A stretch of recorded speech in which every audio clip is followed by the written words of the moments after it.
ஆமென்.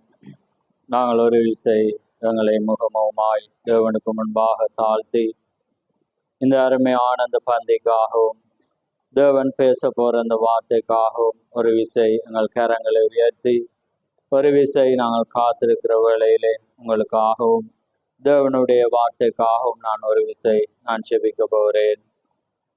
மகா பரிசுத்தமுள்ள பிதாவே, இந்த மகிமையான அந்த நேரத்துக்காகவும் ஆண்டவரே கோடான கொடி ஸ்தோத்திரம். ஆம் கதாவே, இந்த மகிமையான இந்த சாயங்கால வேளையிலே உம்முடைய கிருபையினாலே இந்த புதிய மாதத்திலே ஆண்டவரே உம்முடைய வார்த்தையை நாங்கள் நினைவுறவும் நீர் எங்களுக்காக வைத்த இந்த நாளை அனுசரிக்கவும் ஆசரிக்கவும் நீர் ஏற்படுத்தின இந்த மகத்தான இந்த நேரத்துக்காக உமக்கு ஸ்தோத்திரம். ஆம் கத்தாவே, நிச்சயமாக மனிதன் முகத்தை பார்க்கிறான், நீர் இருதயங்களை பார்க்கிற தேவன். நிச்சயமாக அந்த வண்ணமாக ஆண்டவரே உம்முடைய வார்த்தையோடு தங்களை தாழ்த்தி அந்த இருதயத்தோடு வந்தவர்களை நீர் காண்கிற தேவன். அதனாலே நிச்சயமாக உம்முடைய வார்த்தையை கொண்டு நீர் பேசி கத்தாவே, உலக தோட்டத்துக்கு முன்பாகவே உம்முடைய வார்த்தையினாலே வானத்தையும் பூமியையும் சிருஷ்டித்த தேவன். அந்த வண்ணமாக ஆண்டவரே அந்த மனிதனை நீர் சிருஷ்டித்த தேவன். அந்த வண்ணமாக ஆவியாயிருக்கிற மனிதனையும் ஆண்டவரே இந்த பூமியிலே எந்த மனிதன் எந்த வண்ணமாக இருப்பான் என்பதையும் உம்முடைய மனவாட்டி எந்த ரூபத்தில் இருப்பாள் என்பதையும் நீர் அறிந்த தேவன். அந்த வண்ணமாக நிச்சயமாக உம்முடைய வார்த்தையானது வருகிற வேளையிலே ஆண்டவரே உம்முடைய மனவாட்டி அந்த வார்த்தையை அடையாளம் கண்டு கொள்வாள் என்று நாங்கள் விசுவாசிக்கிறோம். அதனால் இந்த அருமையான பொழுதை உம்முடைய கரத்தில் ஒப்பு கொடுக்கிறோம். இன்றைய நாளிலே நாங்கள் ஆசரிக்கிற இந்த பண்டிகையை உம்முடைய கரத்தில் ஒப்பு கொடுக்கிறோம். நீர் அதை ஆசீர்வதியும். நீர் அதை ஆசீர்வாதிக்காவிட்டால் கதாவே ஒன்றுமே பயன் இல்லை என்று நாங்கள் அறிந்தபடினாலே எல்லாவற்றையும் உம்முடைய கரத்தில் ஒப்பு கொடுக்கிறோம். பேச போற வார்த்தையை உம்முடைய கரத்தில் ஒப்பு கொடுக்கிறோம். பெற்றுக்கொள்ள போற இருக்கிற ஒரு ஜனங்களை உம்முடைய கரத்தில் ஒப்பு கொடுக்கிறோம். ஒவ்வொருவரையும் ஆசீர்வதியும். திறக்க போற வார்த்தையை ஆசீர்வதியும். அந்த வார்த்தையிலே நீர் மகிமைப்படும். அந்த வார்த்தையை கொண்டு நீர் எங்களோடு இடைப்படும். யாவை உம்முடைய கரத்திலே தாழ்த்தி இயேசு கிறிஸ்துவின் நாமத்தில் கேட்கிறோம். ஆமென், ஆமென். நாங்கள் நின்ற வண்ணமாகவே லேவியராகமம் 23ஆம் அதிகாரத்துக்கு நாங்கள் திருப்புவோம்.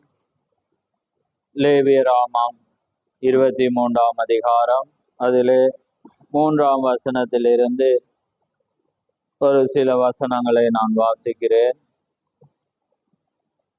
லேவியராகமம் பழைய ஏற்பாடிலே 156வது பக்கம்.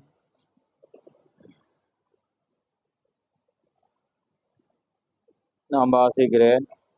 3 6 நாளும் வேலை செய்ய வேண்டும். 7ஆம் நாள் பரிசுத்த சபை கூடுதலான ஓய்வு நாள். அதில் ஒரு வேலையும் செய்ய வேண்டாம்.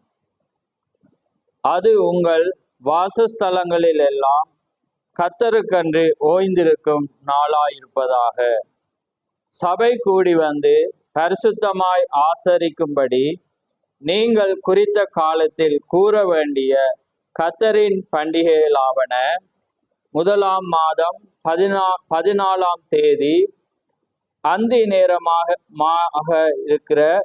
நேரமாகிற வேளையில் கர்த்தரின் பஸ்கா பண்டிகையையும், அந்த மாதம் 15ஆம் தேதியிலே கர்த்தருக்கு புளிப்பில்லா அப்ப பண்டிகையுமாய் இருக்கும். 7 நாள் புளிப்பில்லா அப்பங்களை புசிக்க வேண்டும். 1ஆம் நாள் உங்களுக்கு பரிசுத்தமான சபை கூடுதல். அதிலே சாதாரணமான யாதொரு வேலையும் செய்ய வேண்டாம். ஆமென். 3-7 மணி.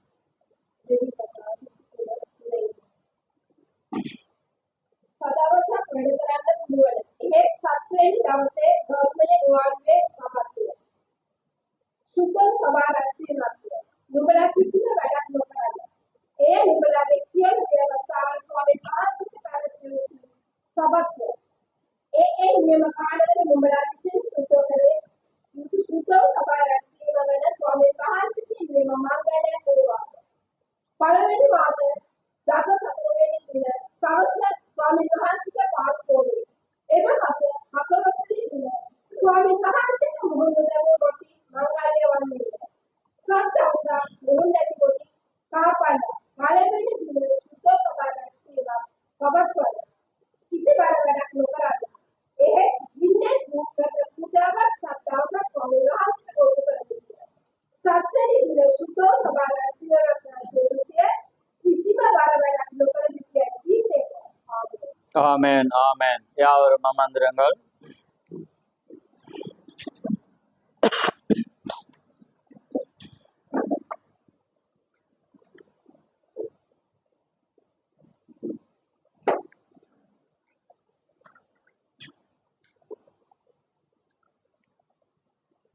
கர்த்தருடைய பரிசுத்த நாமம் மகிமைப்படுவதாக. ஆமென். இந்த அருமையான நல்ல நாளிலே தேவனுக்குள்ளாக தேவனுடைய வார்த்தையை நாங்கள் ஆராய போகிறோம். இதுக்காக நான் ஒரு தலையங்கத்தை அதுக்கு ஆயத்தம் பண்ணியிருக்கிறேன். அதாவது நாங்கள் வாசித்த பகுதியிலிருந்து பஸ்கா பண்டிகையும் புளிப்பில்லா அப்ப பண்டிகையும். ஆமென்.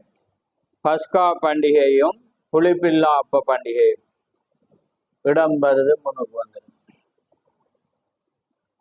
பா.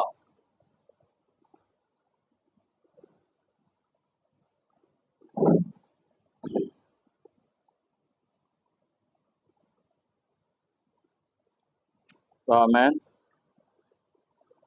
கர்த்தருடைய நாமம் மகிமைப்படுவதாக. ஆமென். அருமையான பொழுதிலே நான் கொடுக்க போற தலையங்கம் பஸ்கா பண்டிகையும் புளிப்பில்லா அப்ப பண்டிகையும். ஆமென். இதை இன்றைய நாளிலே கர்த்தருடைய கிருபையினாலே இந்த காலத்துக்கு நான் அதை பொருத்த விரும்புகிறேன். ஆமென். இடம் இருக்குது, உள்ள வாரவங்க வாங்க. இதுல மாறி முன்னுக்கு இருந்தீங்கன்னா இருப்பாங்க. சரி. ஆமென்.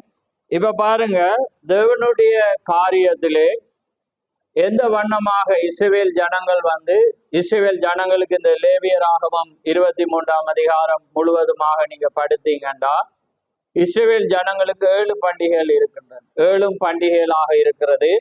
தேவன் அந்த தினத்திலே அந்த நாளிலே அதை என்ன செய்ய வேண்டுமா, நினைவு கூற வேண்டும் என்று தேவன் ஒரு நித்திய கட்டளையாக அங்கே கொடுத்திருந்தார். அந்த ஒவ்வொரு பண்டிகைக்கும் ஒவ்வொரு கட்டளைக்கும் பின்னாலே ஒரு ஆழமான ஒரு வெளிப்பாடு இருந்தது. ஏனென்றால் பழைய ஏற்பாடானது நிழலாயிருக்கிறது, புதிய ஏற்பாடானது நிஜமாயிருக்கிறது. ஆமென். பழைய ஏற்பாட்டின் ஒவ்வொரு காரியங்களும் புதிய ஏற்பாட்டின் அங்கே நிஜமாயிருக்கிறது. அவங்க எல்லாமே எதிர்பார்த்தலோடு அவங்க செய்தாங்க. ஆனா இன்றைக்கு நாங்க நிஜமாக செய்து கொண்டிருக்கிறோம். ஆமென். அன்றைக்கு அவங்க ஒரு ஆடு எங்களுக்காக பலியிடும் என்று அவங்க நினைத்து கொண்டு அதை ஒரு ஆட்டை அவங்க பலியிட்டாங்க. ஆனா நாங்க இன்றைக்கு பலியிடையில, நாங்க நிஜமான ஒரு ஆராதனை. ஆமென். அதனாலதான் அன்றைக்கு அவங்க என்ன செய்தாங்க, எங்களுக்கு ஒரு மீட்பர் வருவார், எங்களுடைய பாவத்தை மன்னிப்பார் என்ற ஒரு நிச்சயத்தோட ஒரு ஆட்டை கொண்டு வந்து அவங்க பலியிட்டாங்க. ஆனா இன்றைக்கு நாங்க அதை பலியிடையில, ஏனென்றால் எங்களுக்காக ஒரு பலி அங்கே செலுத்தப்பட்டுச்சு.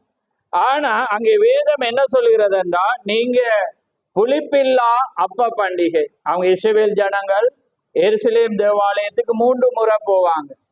மற்ற முறையெல்லாம் அவங்க அந்த இடங்களில இருந்து ஆராதிப்பாங்க. 3 முறை போகிற வேளையில ஒரு முறை போக்குலே 3 பண்டிகை அப்படியே முடியும். அதுல முதல் பண்டிகை என்ன, நாங்க இப்ப வாசிச்ச பஸ்கா பண்டிகை அவங்க என்ன செய்வாங்க, ஆசரிக்கிற வேளையிலே அவங்க புளிப்பில்லா அப்ப பண்டிகையும் அதே நேரம் முதல் பணம் வந்துடும். 2ஆம் முறை போகிற வேளையில பெந்தகோஸ்தே பண்டிகை. அந்த பெந்தகோஸ்தே பண்டிகைக்கு பிற்பாடு அவங்க 3 மாதம் கழித்து அல்லது 5 மாதத்துக்கு பிற்பாடு மீண்டும் வருகிற வேளையில் எக்கால பண்டிகை அதோடு அங்கே தொடராக என்ன செய்யறது, 3 பண்டிகையும் முடிவடை. இப்ப முதல் பண்டிகையில நீங்க பாக்குற வேளையில நாங்க இப்ப வாசிச்சோம் பாருங்க, 4ல பாருங்க, சபை கூடி பரிசுத்தமாய் ஆசரிக்கும்படி நீங்கள் குறித்த காலத்தில் கூற வேண்டிய கர்த்தரின் பண்டிகைகளாவன 1ஆம் மாதம் 14ஆம் தேதி அந்தி நேரமாகிற வேளையிலே கர்த்தரின் பஸ்கா பண்டிகை. இப்ப நாங்க அந்தி நேரத்துல சாயங்காலத்துல வந்திருக்கிறோம். அதே நேரம் அந்த மாதம் 15ஆம் தேதியிலே கர்த்தருக்கு புளிப்பில்லா அப்ப பண்டிகையும் இருக்கும். 7 நாள் புளிப்பில்லா அப்பங்களை புசிக்க வேண்டும். அப்ப இப்ப நீங்க அதே நேரத்துல இப்ப இது ஒரு பாயிண்டாக பாருங்க, நீங்க வாசிங்க, யாத்திராமத்துக்கு எடுங்க.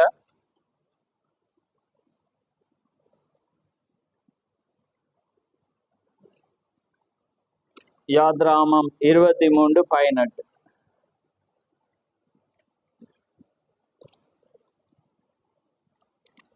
எனக்கு இடும் பலியின் இரத்தத்தை புளித்த மாவுடன் செலுத்த வேண்டும். எனக்கு இடும் பலியின் கொழுப்பை விடிய காலம் வரைக்கும் வைக்கவும் வேண்டாம். உன் நிலத்தில் ரைட், காணும் பாருங்க. எனக்கு இடும் பலியின் இரத்தத்தை புளித்த மாவுடன் செலுத்த வேண்டாம். அதாவது என்ன? எனக்கும் பலியிடும் இரத்தத்தை புளித்த மாவுடன் நீ என்ன செய்யக்கூடாதாம்? செலுத்த வேண்டாம். இப்ப பாருங்க, ரத்தம் புளிப்பில்லாதது, அது ஒரிஜினல், உடனே பலிபடத்தில் என்ன செய்யப்படுற பலியிடப்படுகிறது. ஆனா அதனோடு புசிக்கிற அப்பம் என்னையா இருக்கக்கூடாதாம்? புளிப்பில்லாததா இருக்கும். விளங்குதா உங்களுக்கு? அப்ப பாருங்க, அந்த இஸ்ரவேல் ஜனங்கள் என்ன செய்யறாங்கன்னா, இந்த எல்லா பண்டிகையிலும் அந்தந்த நாளில் அந்தந்த தேதியில் அவங்க என்ன செய்யணும்? கடைபிடிக்கும். அவங்க என்ன செய்யறாங்க? கடைசியாக அவங்க என்ன செய்யறாங்க? இந்த பஸ்கா பலிய அவங்க பண்டிகையை முடித்துதான் இவனுங்க என்ன செய்யறாங்க? வெளியே வந்தாங்க. அதான் ஸ்டார்ட், முதலாவது பண்டிகை. அது எந்த மாதம்? ஆபிப் மாதம். அது எபிரேய பாசையில ஆபிப் என்பது, நீசான் என்பது எபிரேய பாசை. விளங்குது? அப்ப அவங்களுக்கு அது முதலாம் மாதம். அப்ப முதலாம் மாதம் 14ஆம் தேதி அவங்க என்ன செய்யணும்? இதை புசிக்க வேண்டும். அதே நேரத்துல கண்டினியூவாக வருகிறது என்னன்னா, புளிப்பில்லா அப்ப பண்டிகை. அப்ப பாருங்க, அவங்க எப்ப இதை ஆரம்பிக்கிறதுண்டா, எகிப்தை விட்டு அவங்க வெளியே வருகிற வேலை. எகிப்து அதை புசிச்சுட்டு தான் அவங்க என்ன செய்ய போறாங்க? வெளியே வர போறாங்க. ஆனா 9 வாதைகள் வந்துச்சு, அவங்க வெளியே வர. ஆனா 10வது வாத வர்ற வேளையில தான் என்ன செய்யறது? வெளியே வந்தாங்க. இப்ப இந்த 9 வாதைக்கு பிற்பாடு தேவன் மரணம் வர முன்பு அவங்களுக்கு ஒரு அடையாளத்தை விட்டான். என்ன? உங்களுக்கு நிலைகளில் எங்கும் இரத்தம் அடையாளமாக என்ன செய்ய வேணும்? பூசப்பட்டிருக்கும். இத சங்கார தூதன் கண்டு என்ன செய்வானா? கடந்து போவான். அப்ப அது என்னத்தை காண்பித்தது?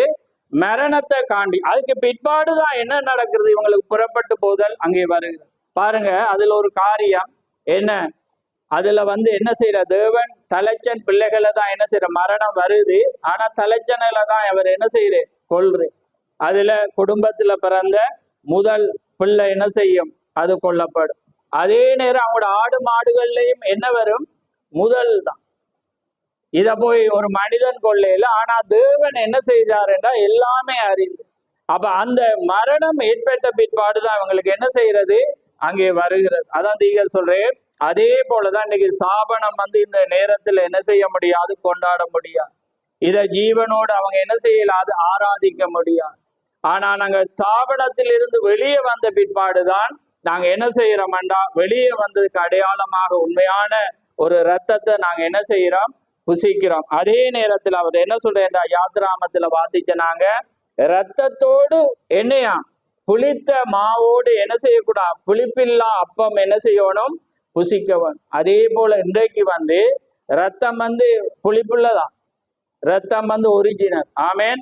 ஆண்டவராகிய இயேசு கிறிஸ்துவின் ரத்தமானது சரியானது. ஆனா நாங்க இத புசிக்கிற வேளையில எது புளிப்பில்லாததா இருக்கணுமா?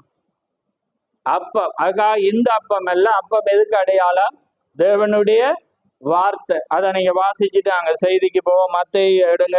மத்தேயு 16:6 நினைக்கிறேன்.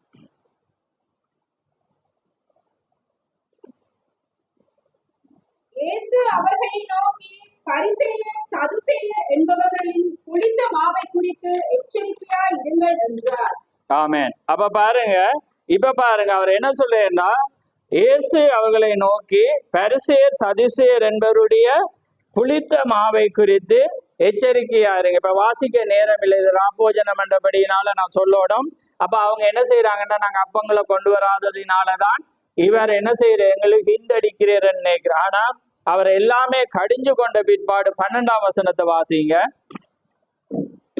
அப்பொழுது அவர் அப்பத்தின் புளித்த மாவை குறித்து எச்சரிக்கையா இருக்க வேண்டும் என்று சொல்லாமல் பரிசேயர் சதுசேயர் என்பவர்களின் உபதேசத்தை குறித்து அப்படி சொன்னார் என்று அறிந்து கொண்டார்கள். ஆமென். அப்ப இப்ப பாருங்க, உங்களுக்கு இப்ப விளங்கி இருக்கும் புளிப்பில்லா, அதாவது இரத்தத்தோட நீங்க என்ன செய்யணுமா, புளிப்பில்லா அப்பம் என்ன செய்யணும், புசிக்க வேண்டும்.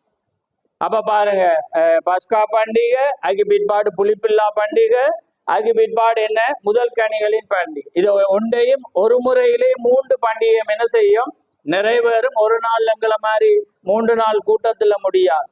வடிவா பாத்தீங்கன்னா அது முடிய 7 நாளும் என்ன செய்யணும், 7 நாளும் அவங்க அப்பத்தை 7 நாளும் புளிப்பில்லா அப்பத்தை புசிச்சு, அதுக்கு பிற்பாடு அவங்க நின்று அடுத்த நாள் என்ன செய்யணும், அதுக்கு பிற்பாடு முதல் கனி ஏறக்குறைய அவங்களுக்கு 15-16 நாள் என்ன செய்யப்படும், அதிலே இருப்பான்.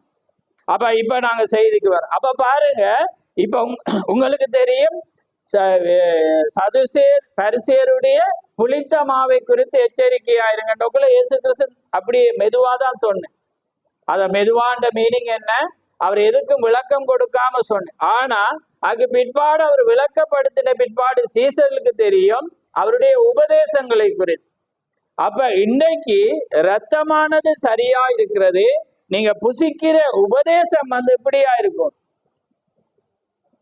நீங்க அந்த உபதேசம் சரியா இல்லாம நீங்க புசிச்சீங்கன்னா என்ன வரும், மரணம் வரும். புரியுதா உங்களுக்கு? இப்ப பாருங்க, அதான் இயேசு சொன்னேன், நீங்க ரத்தத்தோட புளிப்பில்லா அப்பம் என்ன செய்யணும், புசிக்கணும். அப்ப நீங்க முதல் நாள் வைத்திருக்கிற அப்பத்தை மாவை நீங்க பிசைந்து என்ன செய்யக்கூடாது, ரொட்டி சுடக்கூடாது. நீங்க பழுதா போன மாவை கொண்டு என்ன செய்யக்கூடாது, ரொட்டி சுட்டு நீங்க சாப்பிட. புளிப்பு இல்லாம உடனே நீங்க பிசைந்து உடனே சாப்பிடுற அப்பத்தோட தான் இந்த ரத்தத்தை நீங்க என்ன செய்யணும், சாப்பிடும். இப்ப நாங்க இன்னைக்கு ராபோஜனத்தோட வர்ற வேளையில ரத்தம் ஒரிஜினல். ஆமேன், ஆண்டவராகி.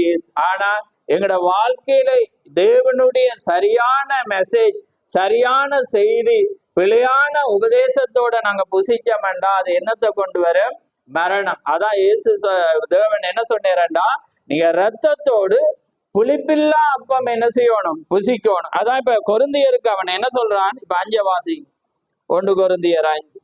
எனக்கு ராபோஜனம் பண்றபடியே நாங்க ஸ்பீடா போகணும். ஆனா நீங்க புரிய மாட்டேன், நான் வார்த்தையை வாசிச்சுட்டு நாங்க செய்திக்கு போவோம். இப்ப 1:6 இருந்து வாசிங்க. 5ஆம் அதிகாரம் 6 இருந்து. நீங்கள் மேன்மை பாராட்டுகிறது நல்லதல்ல, கொஞ்சம் புளித்த மா பிசைந்த மா முழுவதையும் புளிப்பாக்கும் என்று அறியீர்களா?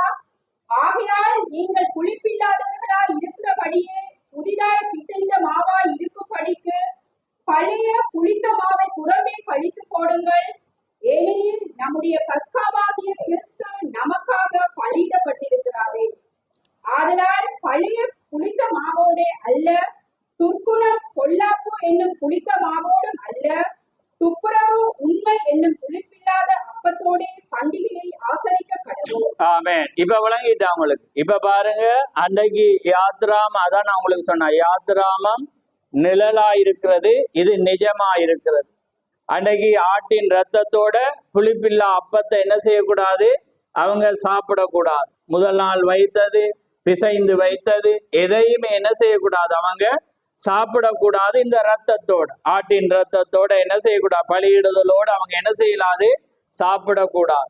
அப்ப இப்ப இந்த புதிய ஏற்பாடுல ரத்தமானது தேவனுடையதா இருக்கிறது, அது பரிசுத்த ரத்தம். ஆனா நீங்க இத புசிக்கிற வேளையில உங்களோட அப்பம் எப்படி இருக்கணும்டா, புளிப்பில்லாததா இருக்கும். அப்ப அந்த புளிப்பில்லாதது என்ன, உபதேசமா இருக்கிறது. நாங்க இப்ப வாசிச்ச மத்தேயு. அதே நேரத்துல பவுல் இன்னொரு ஸ்டெப் மேல போகிற வேலை, ஏன்னா அந்த வெளிப்பாட கொடுத்தது தேவன் பவுலுக்கு தான். அதான் 1 கொரிந்தியர் 11 அவன் சொல்ற, நான் உங்களுக்கு ஒப்புவிக்கதை கர்த்தரிடத்தில் இருந்து பெற்றுக்கொண்டேன், என்னத்தினாலெனில் என்ன, அப்படியே அவன் அங்க வாரான். அப்ப பாருங்க, நான் உங்களுக்கு ஒப்புவிக்கிறதை கர்த்தரிடத்தில் இருந்து பெற்றுக்கொண்டேன். அப்ப பாருங்க, இரத்தமானது சரியானது, ஆனா நாங்க புசிக்கிற வார்த்தை சரியா இருக்கும். நாங்க உபதேசம் தவறானதையோ பிழையானதோ, அதே நேரத்தில் எங்களோட வாழ்க்கையில துர்க்குணத்தோடு தவறான சிந்தனைகளோடு நாங்க தவறாக நடந்து கொண்டு, தவறாக பேசிக்கொண்டு, தவறான பழக்க வழக்கங்களை உடையவளாக இருந்து கொண்டு நாங்க புசிப்போம்டா, அதான் இப்ப பவுல் சொல்றான் பாருங்க, துர்க்குணம் பொல்லாப்பு எனும் புளித்த மாவோட அல்ல, ஆதலால் பழைய புளித்த மாவோட அல்ல, துர்க்குணம் பொல்லாப்பு என்னும் புளித்தமாவோடும் அல்ல, துப்புரவு என்னும் உண்மை துப்புரவு உண்மை என்னும் புளிப்பில்லாத அப்பத்தோடு பண்டிகையை ஆசரிக்க. பாருங்க எங்க கொண்டு போய் அவன் ஜாயிண்ட் ஆக்குறான். இப்ப நாங்க வாசிச்சனாங்க இஸ்ரவேலுடைய 7 பண்டிகைகள். இந்த 7 பண்டிகையில பாருங்க, நீங்க இன்றைக்கு வாரீங்க, அது ஒரு அடையாளம். ஆனா இன்றைக்கு நீங்க என்ன செய்யற, 3 பண்டிகையில நீங்க என்ன செய்யறீங்க, 2 பண்டிகையை ஆட்டோமேட்டிக்கா முடிக்கிறீங்க. அன்றைக்கு அவங்களுக்கு புளிப்பு என்ன ரத்த பஸ்கா பண்டிகை, சாயங்காலத்துல என்ன செய்வாங்க, பலியிடுவாங்க ஆடு. அதுக்கு பிறகு 7 நாளைக்கு பிறகுதான் என்ன செய்வாங்க, புளிப்பில்லா அப்பத்தை புசிப்பாங்க. ஆனா இன்றைக்கு நீங்க வரும்போது 2ம் ஒன்றாக புசிக்கிறீங்க. அந்த ரத்தம் வைன் உங்களுக்கு ரத்தத்துக்கு அடையாளம், அப்பம் தேவனுடைய வார்த்தை, சுத்தமான வார்த்தையை நீங்க விசுவாசிச்சு அதன்படி நடந்து புசிக்கும் போதுதான் என்ன செய்யறது, ஆசீர்வாதம். அப்ப அதான் பவுல் என்ன சொல்றான், அப்ப எங்கட வாழ்க்கையில துப்புரவு என இருக்கணும், தூய்மை இருக்கணும், உண்மை இருக்கணும், உத்தமமா இருந்து நாங்க என்ன செய்யணும், இதை புசிக்க வேண்டும் என்று பவுல் என்ன சொல்றான் இங்க உபதேசிக்கிறத நாங்க பார்க்க. இப்ப யாத்ராம 13 எழுங்க.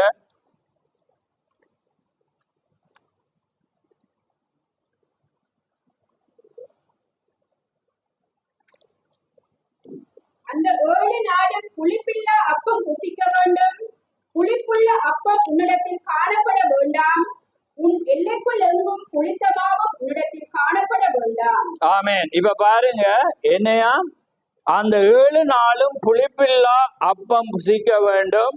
பாருங்க, ஒவ்வொரு நாளும் என்ன செய்யணுமா, புளிப்பில்லா அப்பம் புசிக்க வேண்டும், புளிப்புள்ள அப்பம் உன்னிடத்தில் காணப்பட வேண்டாம், உன் எல்லைக்கு எங்கும் புளித்த மாவும் உன்னிடத்தில் என்ன செய்யக்கூடாதான், காணப்படக்கூடாது.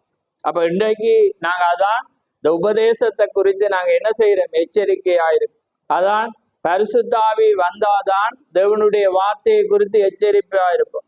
நாங்க எந்த சபையிலும் எந்த இடத்துலயும் நாங்க ராப்போஜனை தாராங்கண்டு நாங்க சுத்தமா இருக்கிறோம்ட்டு நாங்க புசிக்கிறோம். தேவன் சொல்ற எல்லையிலையும் நீ என்ன செய்யணும், தேவனுடைய வார்த்தை எப்பயுமே மாறாது, அவர் நேற்றும் என்றும் மாறாதது ஒன்று. அதான் பாருங்க, கொஞ்சம் புளித்த மாவும் முழு மாவையும் என்ன செய்யணுமா, புளிப்பாக்கி நாங்க செய்தா சரியாக செய்யும். அதனாலதான் நாங்க அந்த சாயங்கால நேரத்துல அந்த முறைமையின்படியே நாங்க வாரம். ஏனென்றா அது தேவனுடைய வார்த்தை, அது என்ன செய்யாது, அது மாறாது. தேவன் எப்படி கட்டளை இட்டாரோ அதன்படிதான் செய்யும். அதான் நீங்க பாக்குற வேளையில் அந்த ஆடு எப்படி இருக்கணுமா, ஊனவிட்டதா இருக்கக்கூடாது, நோஞ்சானா இருக்கக்கூடாது. ஏன்னா அது எப்படி தேவனுடைய வார்த்தையில வைத்தாரோ அதை தான் அவங்க பலியிடும். இப்ப ஒருவேளை அவங்க பலியிட வைக்கிறாங்க, அந்த ஆடு காலுடைஞ்சோ அந்த நேரத்துல நோய்வாய்ப்பட்டாலோ அது செல்லுபடியா. ஏன்னா அதுக்காக அவங்க 14 நாள் பரிசோதிக்கிறாங்க. அப்படிதானே, அவங்க பரிசோதிச்சுதான் இதை என்ன செய்யறாங்க, பலியிடுறாங்க. அதனாலதான் பாருங்க, அது பரிசோதிக்கப்படாம அது உண்மையான ஒரு காரியமா இல்லாம அது தேவனுக்கு பலியிடப்பட முடியாது. அது தேவன் எப்படி அங்க வைத்தாரோ அதுதான் வார்த்தை. அதனாலதான் தேவனுடைய கரம் அந்த இஸ்ரவேலோடு இருக்கிறதுக்கு காரணம் என்னன்னா, அவங்க அதை அக்யூரேட்டா அவங்க என்ன செய்வாங்க 3 முறை அங்க போகணும்னா அவங்க அப்படியே போவாங்க. ஏனென்றா அது தேவனுடைய வார்த்தை. உங்களை மாதிரி 1 நாள் 2 நாள் அல்ல, அவங்க மாத கணக்குல சபையிலே இருப்பாங்க. ஏனென்றா அது தேவனுடைய கட்டளை. நீங்க என்ன வண்ணமாக இருந்தீங்களோ அதை நினைவுறும்படி அதை செய்யும். இப்ப இன்றைக்கு இந்த தேவன் என்ன சொல்றார், 11 வாசிக்கும் போது என்னை நினைவுறும்படி இதை செய்யுங்க. அன்னைக்கு ஒரு நினைவுறுதல் இருந்தது. யாத்ராமத்துல என்ன, அவங்க வெளியே வர்ற வேளையில பலத்த கரத்தை கொண்டு தேவன் 10 வாதைகளை அவங்களுக்கு கொடுத்து உங்களை மீட்டு வந்தார். அதிசயம். இதை நீங்க எக்காலமும் நித்திய கட்டளமாக இதை நினைவுறுதலாக நீங்க என்ன செய்யணும். இப்ப இயேசு கிறிஸ்து புதிய ஏற்பாடுல என்ன சொல்றேன்டா, இது நித்திய கட்டளை. என்னுடைய மரணத்தை இதனால நீங்க தெரிவிக்க, என்னை நினைவுறும்படி இதை செய்யுங்க. இது என் இரத்தத்தினாலாகிய புதிய உடன்படிக்கை. அதான் தீகர் சொல்றான், இந்த ராப்போஜனம் என்றாலே நான் மகிழ்ச்சியா என்னுடைய ஃபிளைட், என்னுடைய டிக்கெட் எல்லாமே கேன்சல் பண்ணி என்னுடைய அங்க வாரன். ஏனென்றா இது தேவனுக்கும் மனிதனுக்கும் உள்ள உடன்படிக்கை என்று வேதம் சொல்லுது. ஆமென். அப்ப அதனாலதான் நாங்க என்ன செய்யறோம், இதுக்கு பயபக்தியா வர்றதுக்கு காரணமே அதுதான். அதான் அவர் சொல்ற, நீங்க அப்படியேண்டா நீங்க இதை புசிக்கிற வேலையில நாங்க எது என்றாலும் நாங்க தேவண்ட வார்த்தை அப்படி இல்லை. நீங்க வார்த்தையில தூய்மை இருக்கணும். உண்மையான வார்த்தையோடு தான் நீங்க என்ன செய்யணும், கலப்பில்லாத அந்த அப்பம் புசிச்சாதான் உங்களுக்கு மரணம். அதான் அவர் சொல்ற, இந்த 1 கொரிந்தியர்ல வாசிக்கிறது, இது எண்ணத்தினாலெனில் அபாத்திரமாய் போஜன பானம் பண்ணுகிறவன் கர்த்தருடைய சரீரம் இன்னதென்று அறியாததினாலே தனக்கு ஆக்கினை தீர்ப்பு வரும்படி போஜனம் பானம் பண்ணுகிறான். பாருங்க, கர்த்தருடைய சரீரம், அதாவது நாங்க எங்களை நிதானிக்கணும் அவருடைய வார்த்தையோடு. இன்னதென்று அறியாததினாலே நாங்க புசிக்கிறதே எங்களுக்கு என்னத்தை கொண்டு வருது, நியாய தீர்ப்பை கொண்டு வரும். அப்ப அதனாலதான் நீங்க சொல்றேன், அந்த காரியத்தை குறித்து நாங்க என்ன செய்யணும் பாருங்க, ரத்தத்தோடு புளிப்பில்லா அப்பம். பாருங்க, மாவை வைக்கிறாங்க, அது புளிப்பாயிட்டு, இது அணியாம இல்லை. அணியாமறது என்னுடைய காரியம் இல்லை. நான் சொன்னது புளிப்பில்லாம இருக்கும். புரியுதா உங்களுக்கு? தேவன் சமரசம் இல்லை. நம்ம வாசிக்க போறேன், நான் வாசிக்க முன்பு நான் உங்களுக்கு சொல்றேன் என்னண்டா, தேவன் பாருங்க, நொண்டியானது முடமானது வேணாமண்டா வேணாம் தான். அதுக்கு பிறகு ஒரு கட்டளையே இல்லை. புரியுதா? இதை வெட்டி போடாண்டா அது முடிஞ்சு போனதுதான். இப்ப அதை சொல்றேன். இப்ப தீக்கரிச்சில ஒரு 4-5 செய்தியை நான் கொண்டிருக்கேன்டா, அதே வசனத்துல இருந்ததை நான் வாசிச்சு காட்ட போறேன். ரைட்? அப்ப பாருங்க, தேவனுடைய காரியம் இப்படிதான்டா, அது மாற்றமே.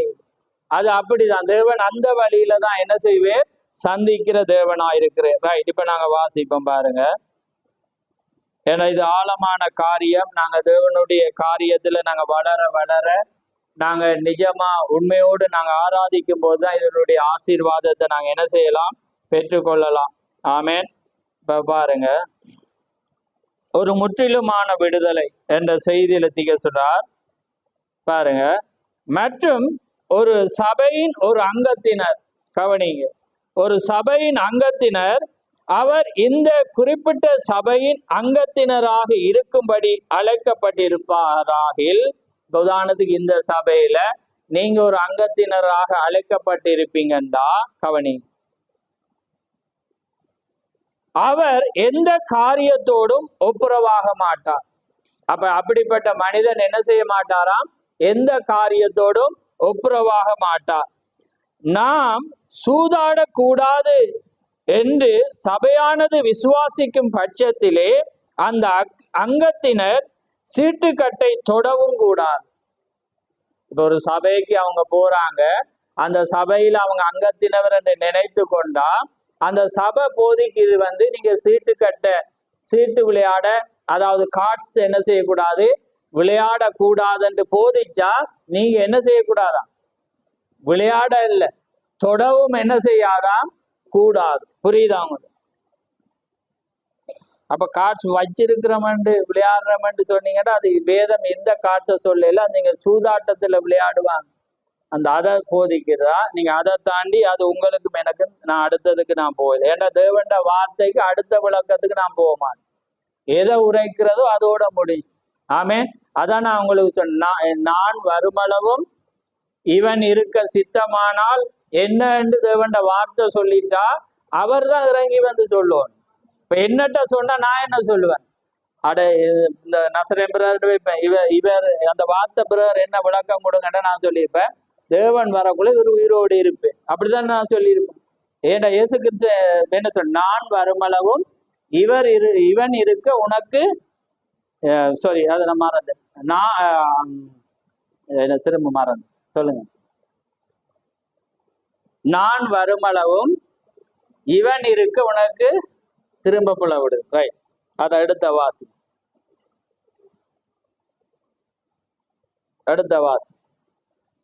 பாருங்க, முதல் தரம் வந்துச்சு, திரும்ப வர. ரைட்? எடுத்துட்டீங்க? ரைட்? அப்ப பாருங்க, அந்த வார்த்தை, அதாவது இயேசு கிறிஸ்து வரும்போது இவன் இருக்க உனக்கு திரும்ப பிழைக்கு, அதை எடுத்து விடுங்க டக்காந்து. ரைட்? ஓகே, தேவன் அனுமதிக்கல போல. சரி, ஓகே, அது இருக்கிற வசனம், அறிமுகமான வசனம் எத்தனையோ தரம் நாம போதிச்சது. ரைட்? ஓகே. அப்ப பாருங்க, அதுதான் காரியம். ஆனா அதுக்கு தேவனே இறங்கி வந்தாதான் அதுக்கு விளக்கம். அப்ப பாருங்க, அவன் அந்த காட்சியை காண்பான் என்பது தேவனுடைய காரியமாய். இப்ப பாருங்க, நாங்க செய்திக்கு போவோம். ரைட். அப்ப பாருங்க, அந்த அங்கத்தினர் சீட்டுக்கட்டை தொடவும் கூடாது.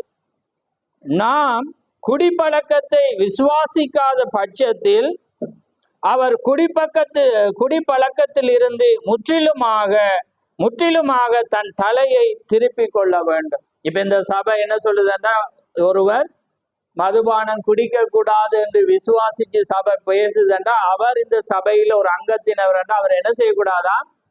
தலையை என்ன செய்யணுமா? அந்த இப்ப நாங்க சீட்டாட்டத்துக்கு பார்த்தோம், நாங்க விளையாடக்கூடாது, அவர் அதை தொடவும் கூடாதுன்னு பார்த்தோம். அதே நேரம் குடிப்பழக்கத்திலிருந்து முற்றிலுமாக தன் தலையை என்ன செய்யணுமா? திருப்பி கொள்ள வேண்டும். நாம் சூதாட்டத்திலோ புகைப்பிடிப்பதிலோ விசுவாசிக்காத பட்சத்தில் அந்த அங்கத்தினர் அந்த மாதிரியான காரியத்தை தொடவே கூடாது. தேவன் நமக்கு முழுமையான விடுதலையை கொடுத்திருக்கிறார். ஆமென். நாம் நம்மை முழுவதுமாக அவரிடத்தில் ஒப்பு கொடுப்போமானால் அவர் அதை செய்கிறார். நாம் நம்மை முழுவதுமாக அவருடைய கரத்துக்குள் ஒப்பு கொடுப்போமானால் பின்பு தேவன் நமக்குள் ஜீவிப்பார். ஆமென்.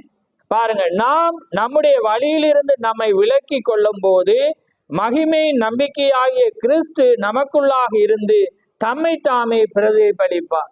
இப்ப இன்றைக்கு பரிசுத்தாவி, இன்னைக்கு எல்லாரும் சொல்லுவாங்க, ஸ்தாபனத்துக்கு போனீங்கன்னா அவங்க அந்நிய பாஷை என்ன செய்வாங்க? அந்நிய பாஷையில பேசுறபடினால பரிசுத்தாவி. ஆனா இப்ப நீங்க யோசிங்க, பரிசுத்தாவி என்றா என்ன? தேவனுடைய ஆவி. அப்ப ஒரு மனிதனுக்குள்ளாக அவன் துர்க்குணமா நடந்து குடிப்பழக்கத்தோட இருக்கக்குள்ள இப்ப தேவன் அவனுக்குள்ள வரையிலுமான்னு சொல்லு. பரிசுத்தாவி என்று அவன் அப்ப எதை சொல்லுறான்? பரிசுத்தாவி என்பது தேவனுடைய ஆவி. அவ தேவனுடைய ஆவி இருக்குமானால் அவன் என்ன செய்வான்? எப்பொழுதும் அவன் என்ன செய்வான்? ஒரு குட்டி தேவனாயிருப்பான். தேவனை பிரதிபலிக்கிறவன். அவனுடைய வசனம் மாறும், அவனுடைய பேச்சு மாறும், இன்னொருவரை மதிப்பான், இரக்கம் இருக்கும், தயவு இருக்கும், அன்பு இருக்கும், சாந்தம் இருக்கும். இதெல்லாம் என்ன செய்யும்? அவனுக்குள்ளாக வரும். ஏன்? அவனுடைய ஆவி மறுபடியும் அவன் பிறந்துட்டான். தேவன் அவனுக்குள்ளே வந்துட்டார். ரைட். இப்ப பாருங்க, தேவன் அவனை என்ன செய்வாராம்? பிரதிபலிப்பார். அதன் பிறகு நம்முடைய எண்ணங்கள் அவருடைய எண்ணங்களாயிருக்கு.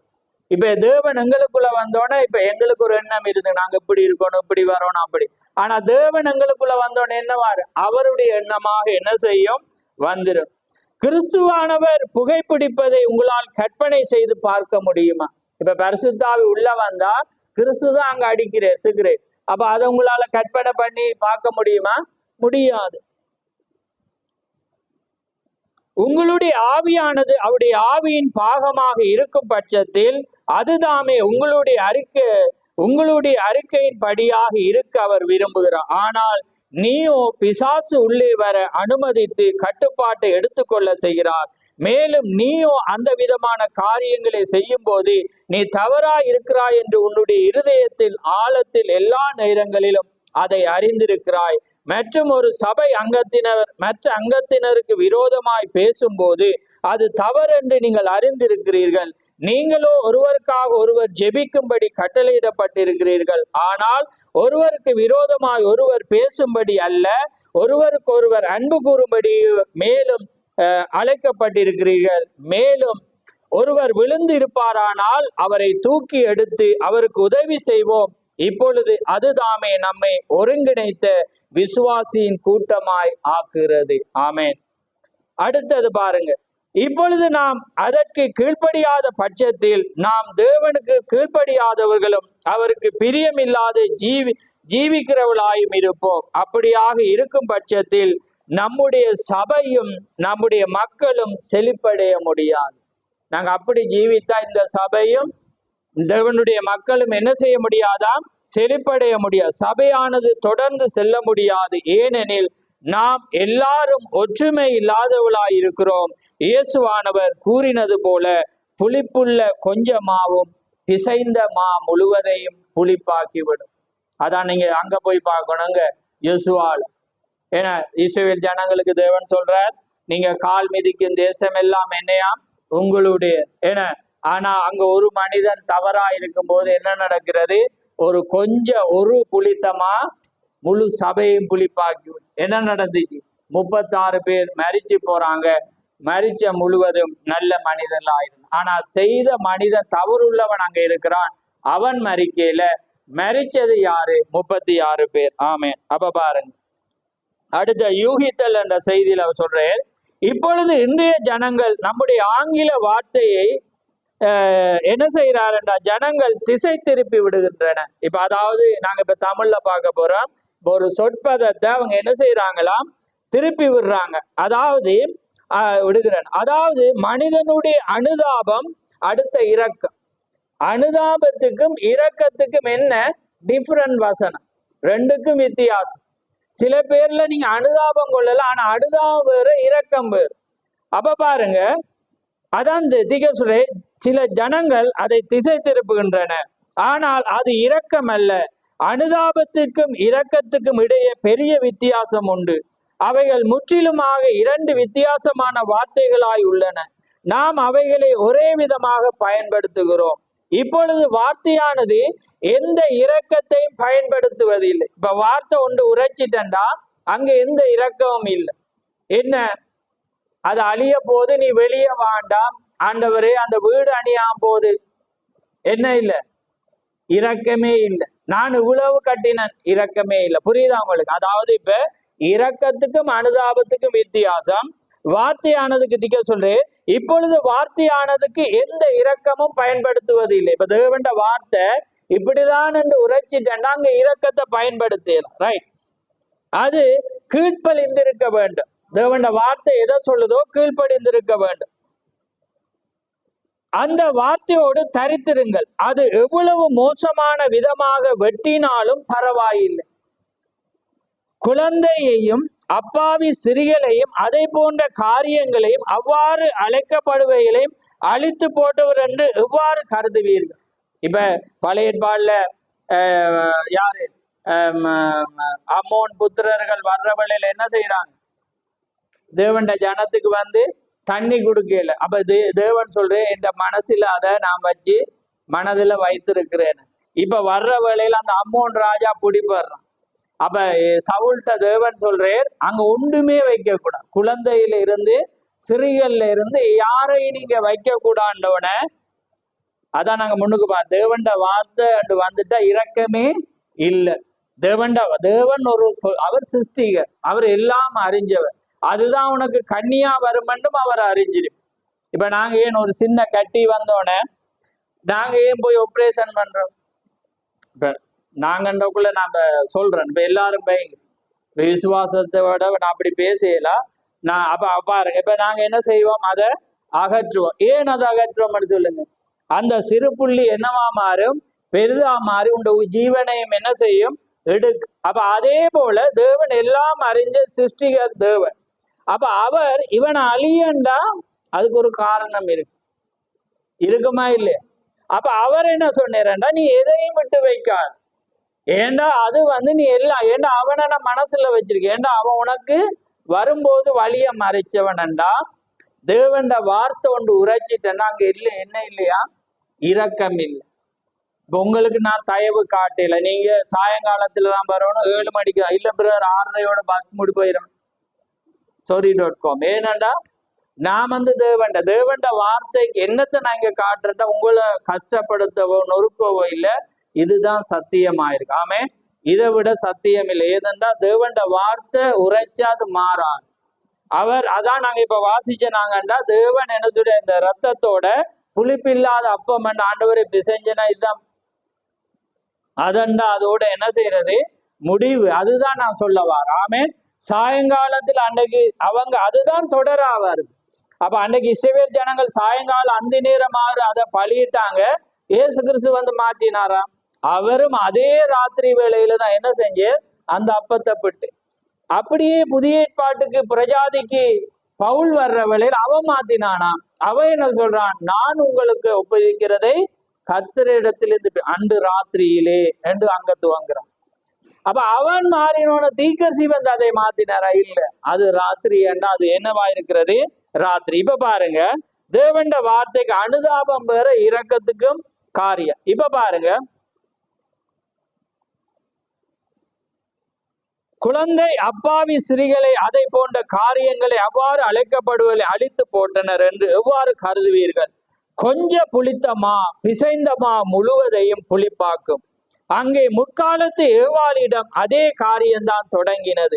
அது பயங்கரமான விதத்தில் தந்திரமாய் காணப்பட்டது. ஏன் நீ ஞானியாய் இருப்பாய்? நிச்சயமாய் நீ சாவதில்லை. அவர் மிகவும் நல்லவர், அவர் உன்னை கொல்ல மாட்டார். ஆனால் நிச்சயமாய் நீ சாவதில்லை என்று யார் சொன்னார்? பிசாசு. ஆனா தேவன் என்ன சொன்னார்? நீ சாவவே சாவாய். Chapter close. தேவன் சொன்ன நீ அந்த பழத்தை புசிச்சா நீ சாவாய். ஆனா இவன் வந்து சொல்ற நீங்க சாவதில்லை, நீங்க ஞானி ஆவீங்க, உங்களுக்கு என்ன அறிவு வரும், நீங்க தேவர்களை போல மாறுவீங்க, தேவனுக்கு சமனா மாறுவீங்கன்றது. தேவன் என்ன சொன்னார்? நீங்க இதை புசிச்சா சாவீங்க. அதோட என்ன முடிஞ்சது? Chapter close. பாருங்க, அது முழு காரியத்தையும் சரியாக அங்கே தொடங்கியது. புரிகிறதா? என்ன நடந்தாலும் அதை பொருட்படுத்தாமல் நீங்கள் அந்த வார்த்தையோடு தரித்திருங்கள்.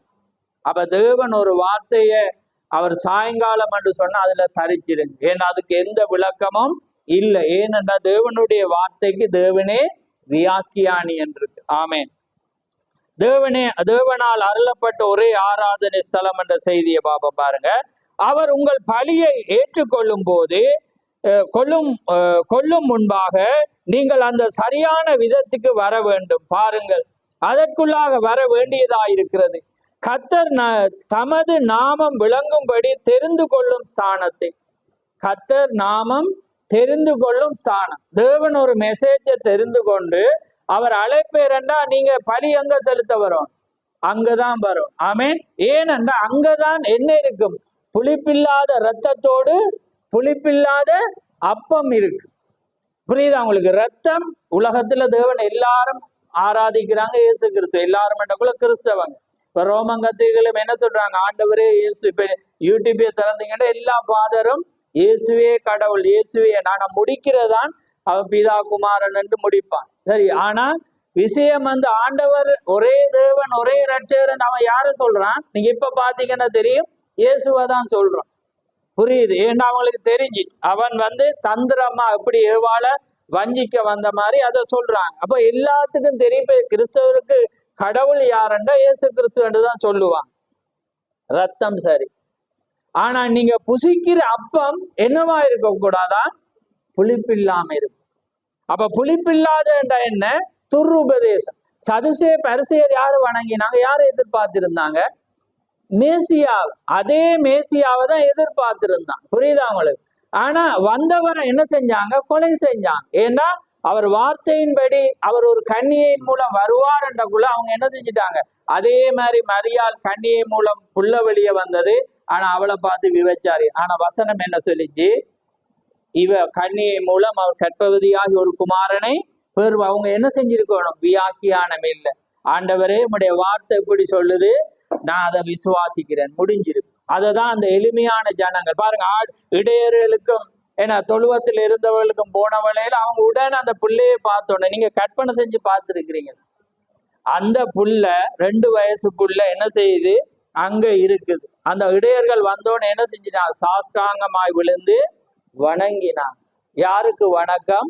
கடவுளுக்கு மட்டும். அவங்க என்ன செஞ்சாங்க? வணங்கினா. அவங்களுக்கு தெரியும் உலகத்தின் ரட்சகர். அப்ப 2 வயசு குழந்தை அவங்க என்ன செய்யறாங்க? வணங்குறாங்கண்டா.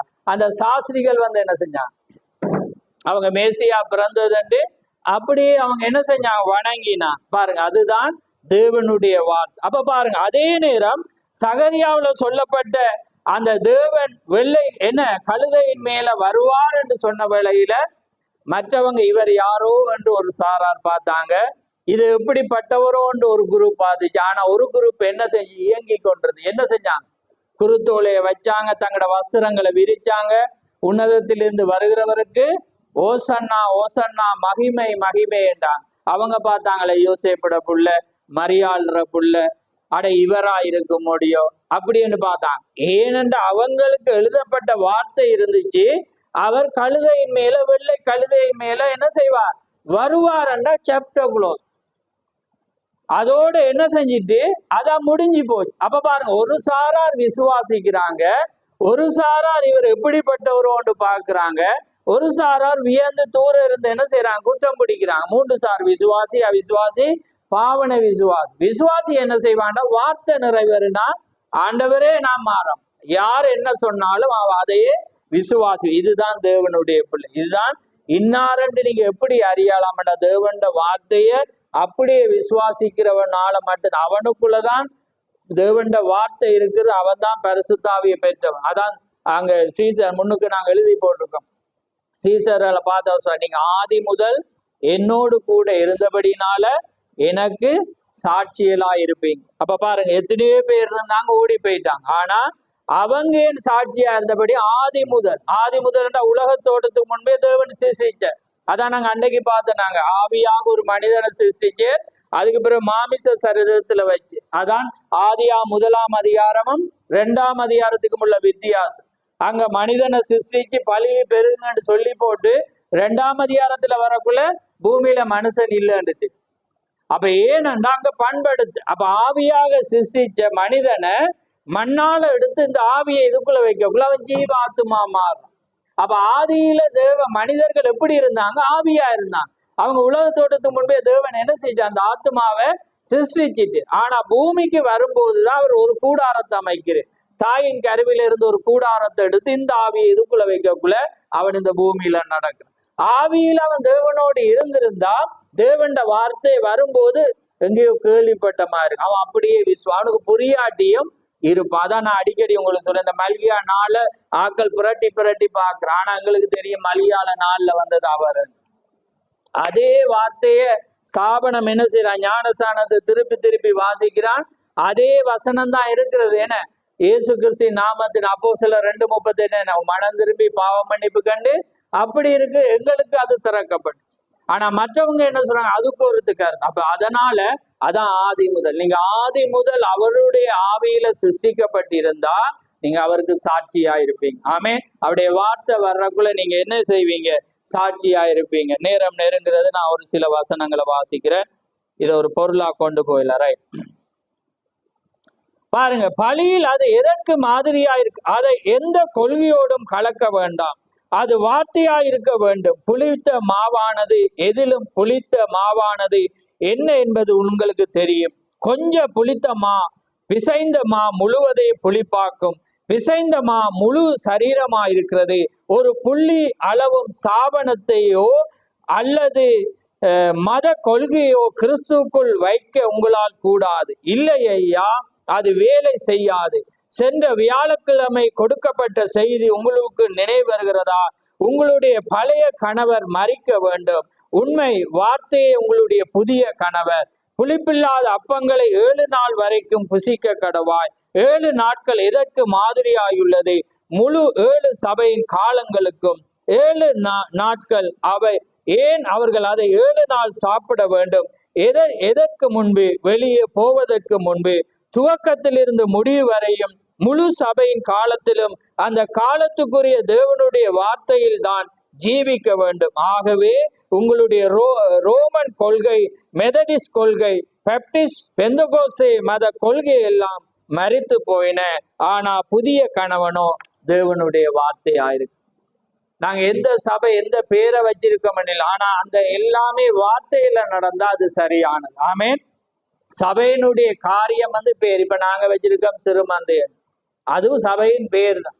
ஆனா தேவனுடைய காரியம் வார்த்தையில நடக்குதுண்டா அதுதான் சபையாயிருக்கு. ஏன்னா அவர் வார்த்தையாயிருக்கு.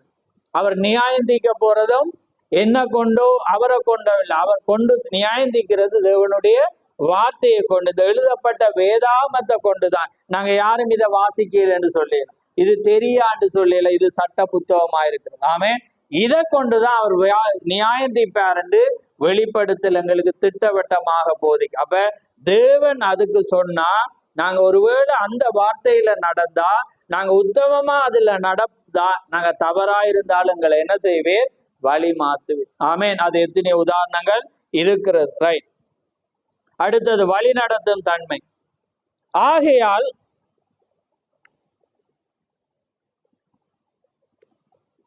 பாருங்க,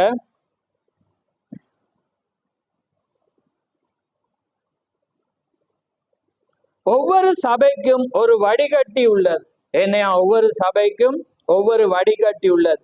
அது உண்மை. உள்ளே வருபவர்களை அவர்கள் வடிகட்டி அதிக மரணத்தை உள்ளே அனுமதித்து விடுகின்றன.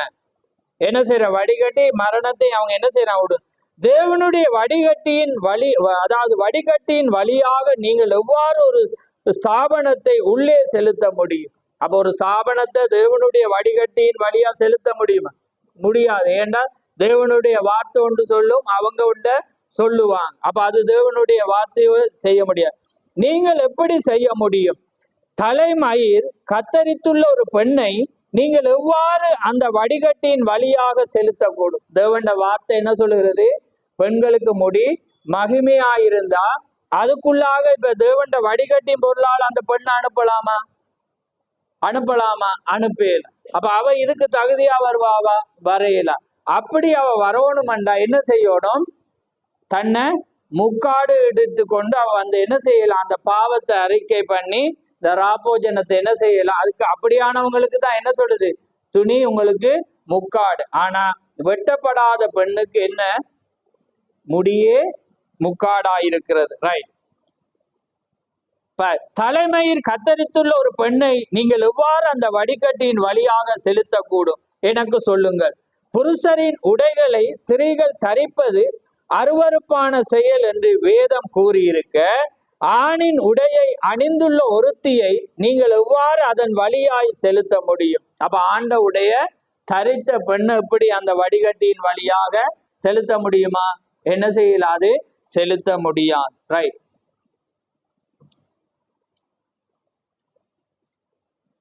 தேவனுடைய வடிகட்டி அதை வடிகட்டி விடும். அதை என்ன செய்யும்? ஃபில்டர் பண்ணிடும். அப்ப அவன் என்ன செய்யும்? ஜீன்ஸ் போட்டு வந்த பெண்ணுங்க நின்றுவா, வடிக்கு மேல நின்றுவா, கீழே வரையலாம். கீழே வந்தாதான் அதை குடிக்கலாம். புரியுதா உங்களுக்கு? இப்ப தேவண்ட வார்த்தை வடிகட்டியா இருக்கக்குள்ள அந்த வடிகட்டியின் பொருளால ஒரு பெண் எடுக்கக்குள்ள அவ ஜீன்ஸ் அடிச்சிருந்தா என்ன வராது? உள்ள என்ன செய்யலாம்? வரையலாம். அதே நேரம் முடிவெட்டி இருந்தா என்ன செய்யலாம்? அது உள்ள வரையலாம். அப்ப அவ வந்து இதுக்கு தகுதி வரையல. ஏனண்டா ரத்தம் சரி. அடுத்தது என்ன? அப்பம் வந்து எப்படியா இருக்கணும்? புளிப்பு இல்லாம இருக்கணும். அது துர்க்குணத்தோட இருக்கக்கூடாது. பொல்லாப்பு என்னும் புளித்த மாவோட அல்லன்னு நாங்க இப்ப வாசிச்சேன். அப்ப அதோட வரையல. அப்ப அது துருபதேசம், அதாவது வார்த்தம் புறம்பு. அது சரியென்று போதிக்க முடியாது. ரைட்.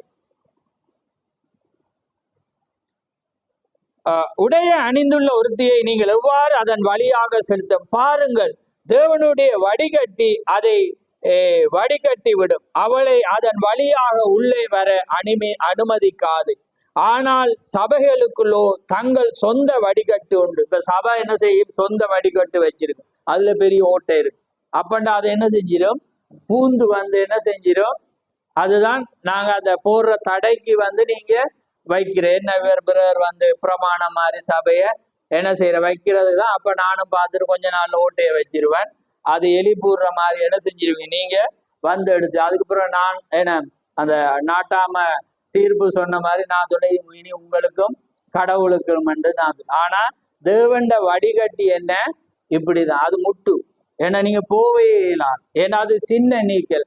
நாங்க வாசிச்ச மத்த 7 என்ன சொல்ல, ஜீவனுக்கு போற வாசல் இடுக்கமும் நெருக்கம். அதை கண்டுபிடிக்கிறவங்க சிலர். கேட்டுக்கு போற வாசல் விரிவும் விசாலும்.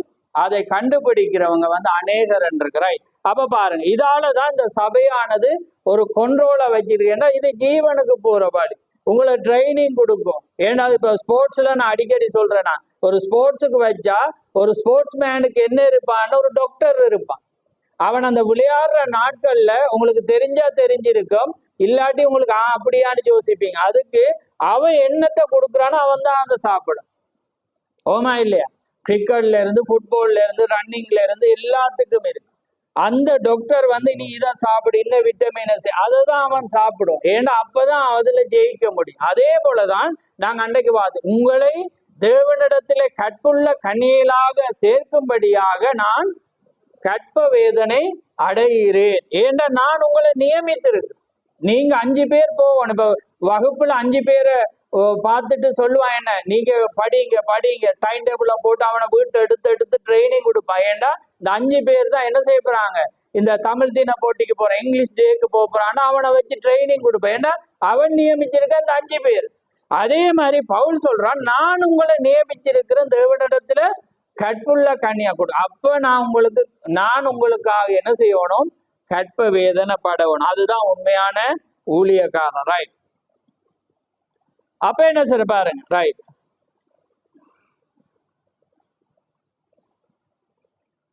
தேவனுடைய சரி அவளை அதன் வழி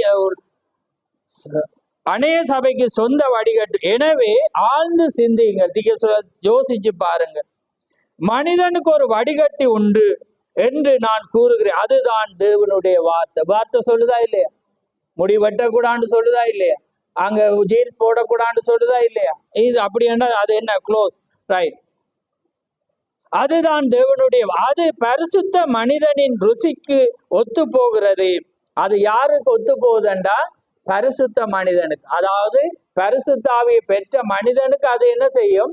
ஒத்து போவோம். நான் தேவனுக்காக அதை என்ன செய்யக்கூடாது, போடக்கூடாது, நான் அதை செய்யக்கூடாது என்று அவனுக்கு ஒத்து போகும்.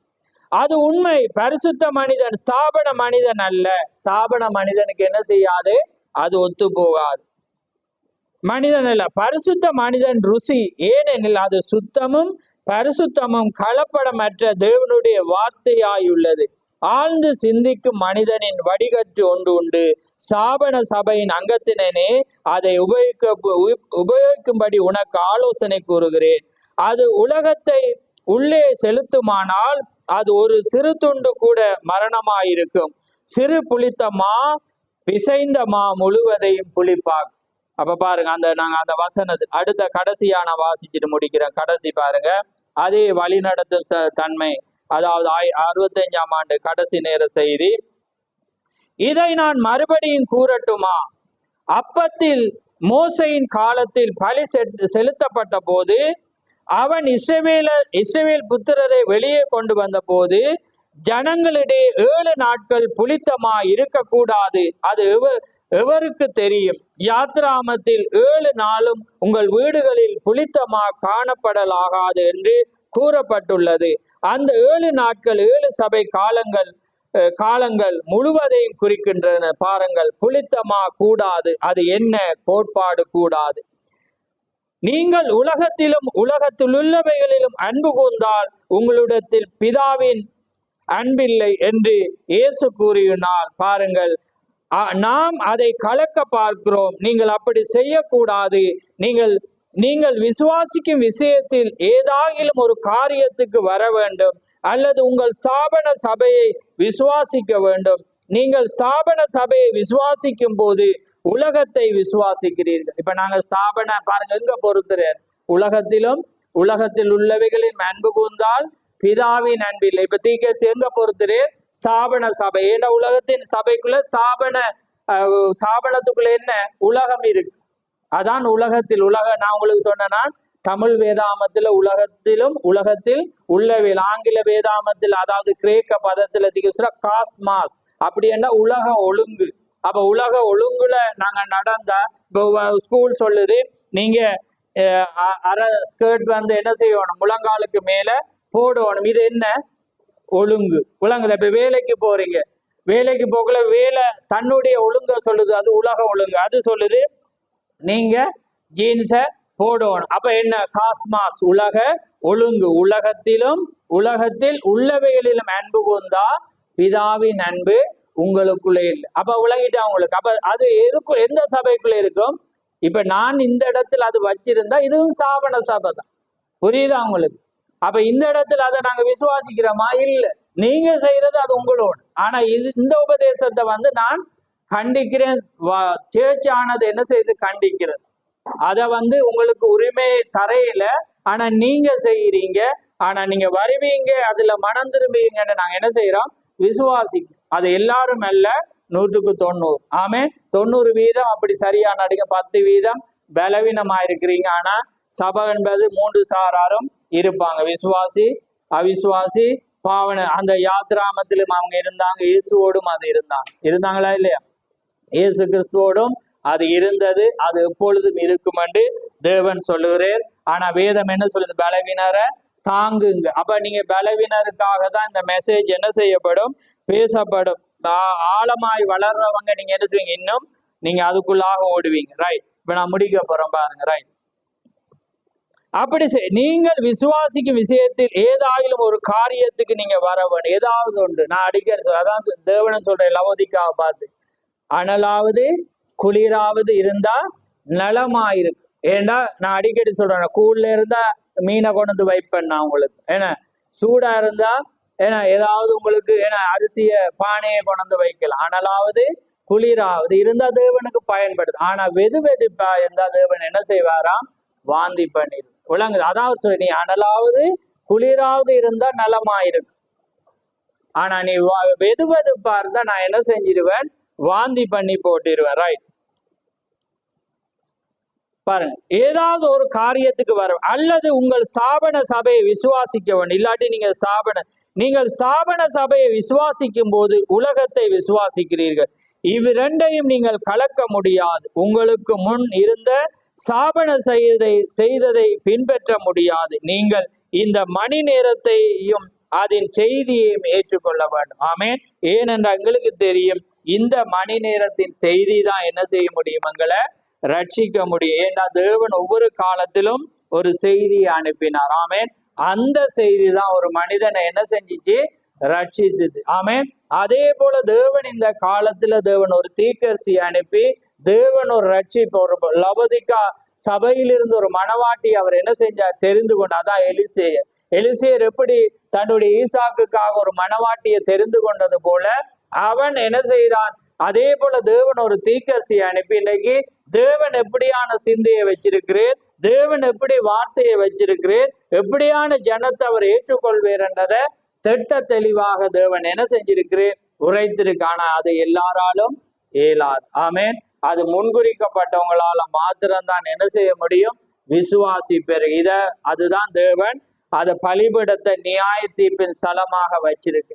இப்ப இதே இது நான் வீட்டை அல்லது வெளியில அல்லது உங்களை சந்திக்கும் போது நான் இப்படி என்றா நீங்க ஏற்றுக்கொள்ள மாட்டீங்க. நீங்க அதுக்கு ஒரு விளக்கம் சொல்லுவீங்க.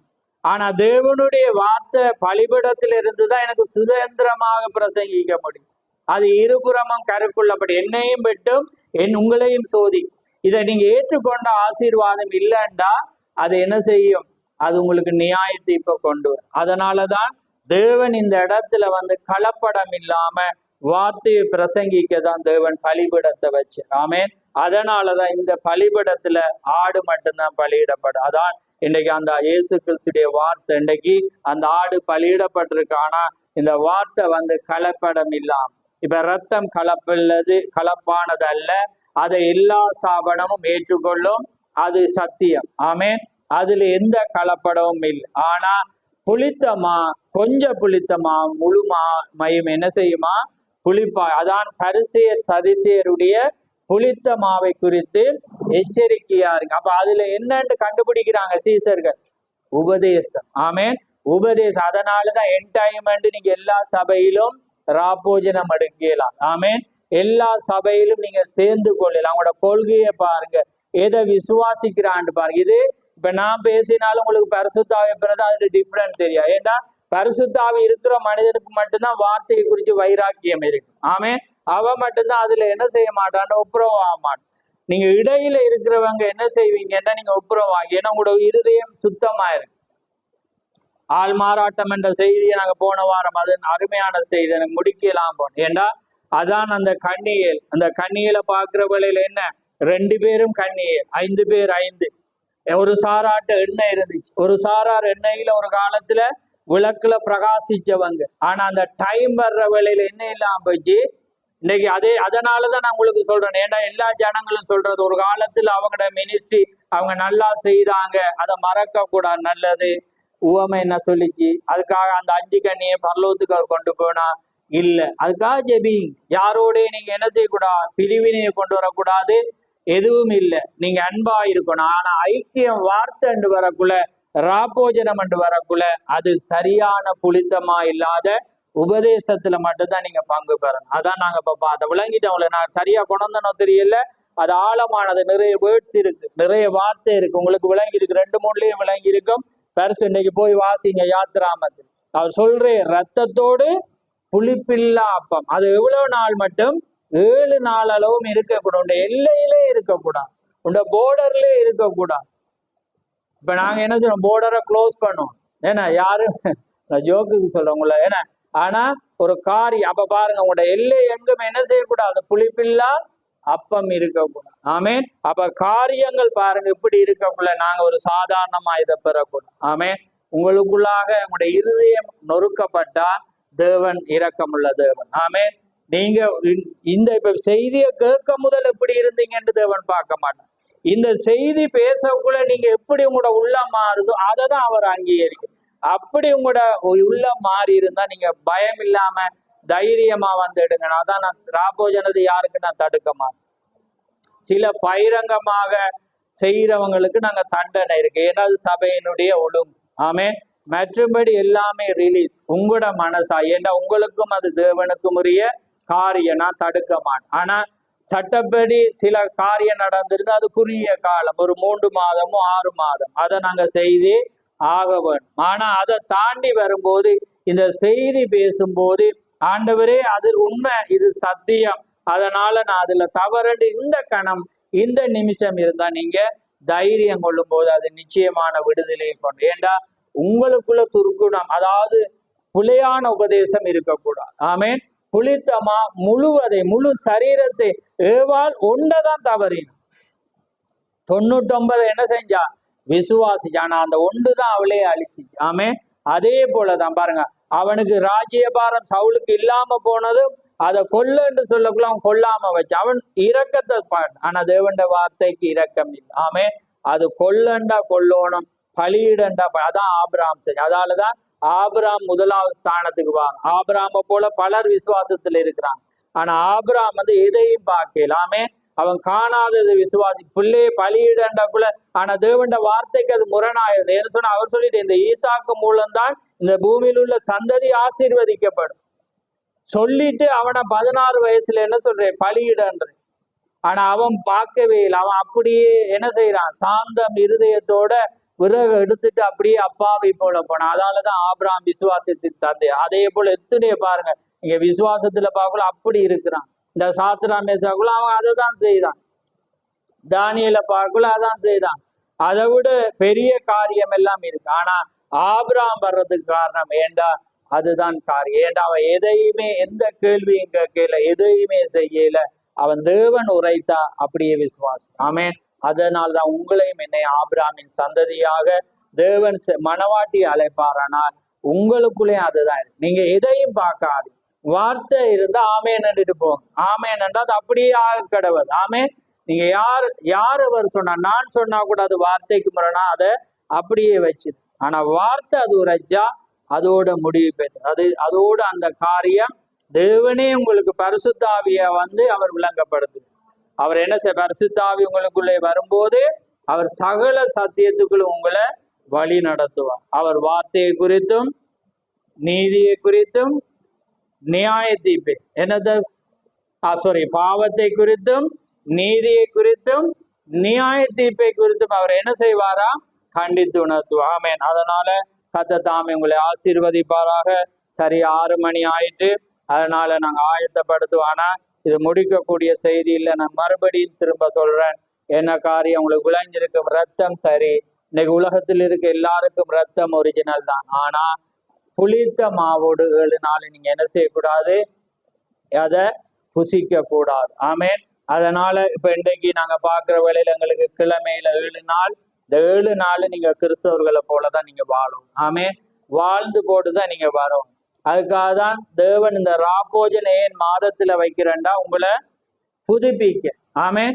இதுக்காக தான் உங்களை வைக்கிற. மாதம் துவங்கக்குள்ள உங்களை புதுப்பிச்சா ராபோஜனம் வரக்குள்ள உங்களை ஆயத்தப்படுத்து. இது வந்து உங்களை அங்க புதுப்பிக்கிற காரியம். நாங்க இதை பண்டிகையா கொண்டாடுற ஒரு காரியம். அன்றைக்கு அவங்களுக்கு பண்டிகை, இன்றைக்கு வரக்குள்ளேயே 2 உண்டா, அதான் ஒரு கல்ல 2 மாங்காய் மாதிரி உங்களுக்கு மினக்கடாமே 2 என்ன செஞ்சிட்டு ஒரே இந்த பண்டிகையும் வந்து புளிப்பில்லா அப்பம், இந்த வார்த்தையும் வருது, அப்பத்தையும் புசிக்கிறீங்க, திராட்சை ரசத்தையும் புசிக்கிறீங்க. ஆமேன். அதனால நாங்க வர்ற காலத்துல 7 பண்டிகையை பார்க்குற வழியில அந்த சபை காலத்தோட நாங்க பொருத்தி பார்ப்போம்.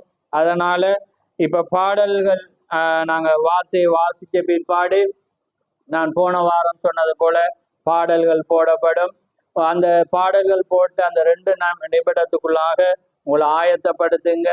உங்களுக்கு சாட்சி என்ற மீனிங் வார்த்தைக்கு இந்த ராபோஜனத்துக்கு தடையான காரியம் அல்லது தவறான காரியம் இருக்குமானா சொல்லுங்க. அப்படி இல்லாத பட்சத்துல நாங்க கண்டினியூ ஆவோம்.